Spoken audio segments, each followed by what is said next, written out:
How shiny was the jewel in the F1 crown in 2016? Considering how rainy it was, I would say pretty shiny.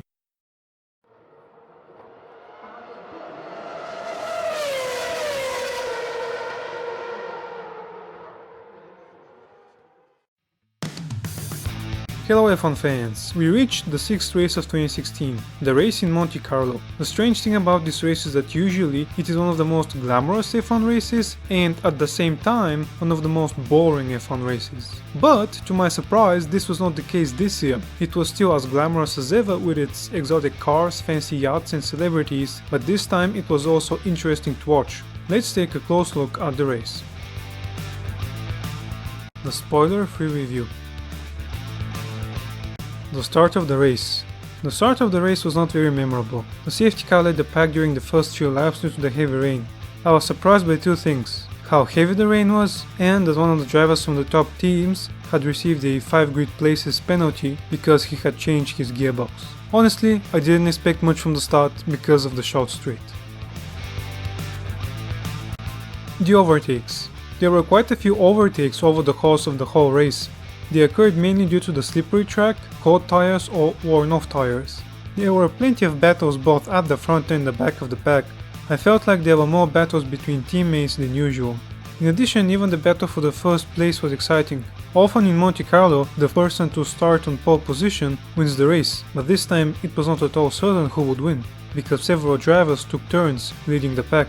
I was also surprised by the good performance of teams like Force India and McLaren, who looked well prepared for the tight streets of Monte Carlo. Finally, I was happy that the teams used a total of 4 different tires, because the wide range of tires created many opportunities for overtakes. The car's performance. The race at Monte Carlo continued this season's tradition of showing quite a few racing incidents. I lost count how many front spoilers were broken. Several drivers left the race due to racing incidents. I will not mention exactly who they are, but I will hint that both teams near the top and the bottom of the pack had close encounters with the steel wall surrounding the track. I was very happy with this aspect of the race.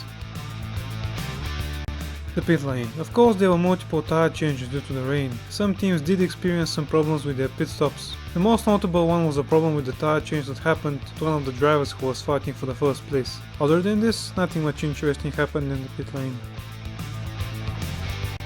The weather.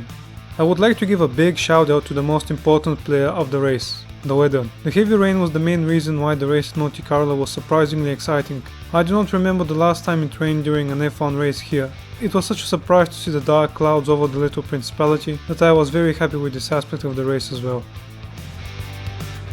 The race officials. The race officials were responsible for changing the grid with a gearbox change penalty and making use of the virtual safety car a few times. Nothing too unusual, but still good enough to make the race a little bit more memorable. Overall, 3 aspects of the race at Monte Carlo were decent. The start of the race, the pit lane and the race officials. In addition, another 3 were very exciting: the overtakes, the car's performance and the weather. This is why I will give this race the green light. A ranking for the best F1 races that most F1 fans will enjoy and that even some casual watchers can find interesting. Alright, what's next? The next race will be held in Canada at the circuit Gilles Villeneuve. This track is famous for having one of the longest straights in the F1 calendar, thus we can expect to see something interesting. That's all from me, and I'll see you guys next time.